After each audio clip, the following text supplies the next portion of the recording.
Many of you reaching out to us with concerns about a change in structure with the Kansas Department of Wildlife and Parks, suggesting that dozens of staff will be decertified and over 20 park rangers will become game wardens come June. Now new at 9, Thomas Lynch joins us to explain what it could mean for Kansas. Thomas?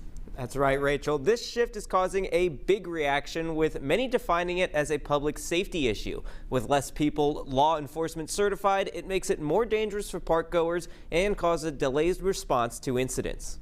If you don't have park rangers as your enforcement officers or just public assistants on property, you're going to miss it. Randy Just is a retired park manager and park ranger with 25 years of experience. He is concerned about the alleged change because he experienced a similar shift decades ago. I would like to say it's a neat deal, but it wasn't very successful. Game wardens enforce game regulations and are not stationed at the parks, whereas park rangers' main duty is the park they are assigned. While their work can overlap, they mostly occupy different spaces. The park rangers, some of them don't mind being game wardens, but some say, look, I'm assigned to the park.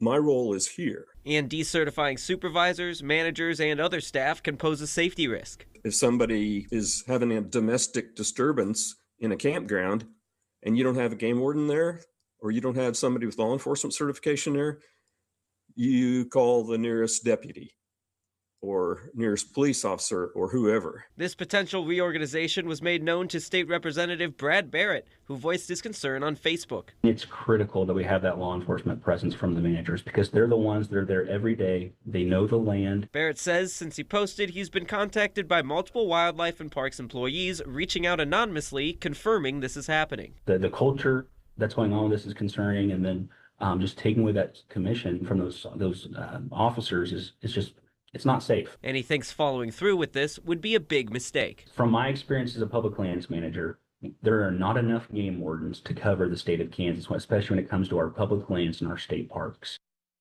Now, Representative Barrett says if you want to help, call your state representatives, senators, and even the Department of Wildlife and Parks themselves to voice your concern. We reached out to the KDWP for comment. They were not available for an